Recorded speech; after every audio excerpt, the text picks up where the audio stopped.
Theoretical recap.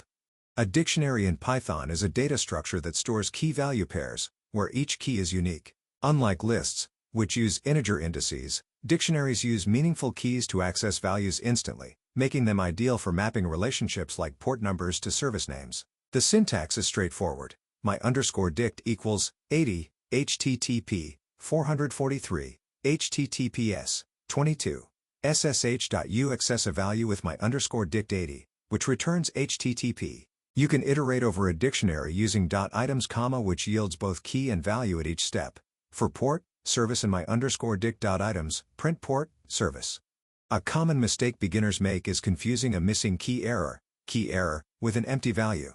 Always use .getKey, default, when you are not certain a key exists. For example, my_dict.get8080, unknown, returns unknown instead of crashing. Another frequent error is using mutable objects as keys. Stick to integers or strings for port mappings.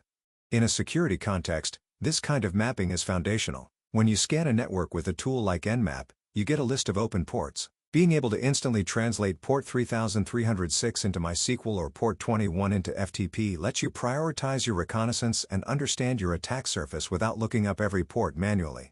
This workshop bridges your recent work on lists, loops, and sub-process calls directly into a reusable security utility. Workshop brief. In this workshop, you will build a Python script that creates and exploits a port-to-service dictionary. This is a practical exercise directly inspired by real-world reconnaissance workflows used by penetration testers and security engineers. The goal is not simply to write a working script, but to understand why this data structure is the right tool for this problem and how it integrates into a broader security automation pipeline.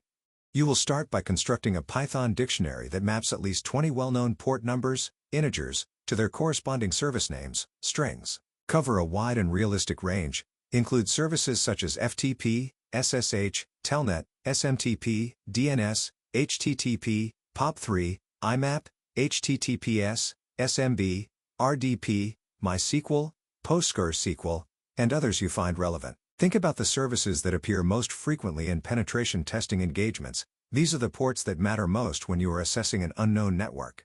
Once your dictionary is built, write a function called get_service_port that takes a port number as input and returns the associated service name if it exists, or the string unknown service if the port is not in your dictionary. This function must never crash on an unrecognized port. Test it with both known and unknown port numbers to validate its behavior. Think carefully about edge cases. What happens if someone passes a string instead of an integer, or a negative number?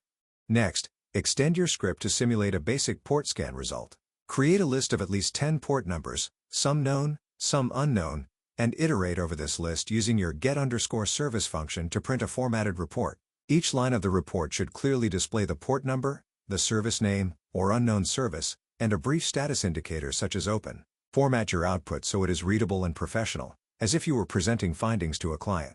You may reuse or adapt concepts from your previous workshop where you iterated over a list of ports.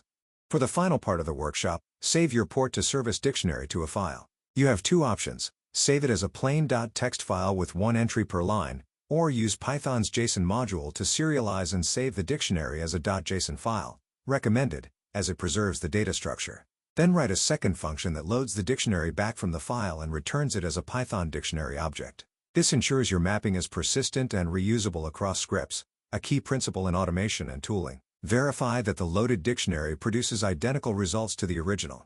Organize your code cleanly. Use functions, add docstrings to each function, as practiced in the documentation chapter, and separate your logic from your display output. If you have already created a utils.py file in a previous workshop, consider whether any of your functions belong there. You are encouraged to consult your previous course materials, the official Python documentation, and any relevant internet resources. You may work alone or with peers, but the code you submit must be your own and you must be able to explain every line of it. You have 4 hours to complete this workshop. Submit your solution, the .py scripts and any generated output file, before the deadline expires. Late submissions will not be accepted. A brief comment block at the top of your main script should explain what the script does, its inputs, and its expected outputs.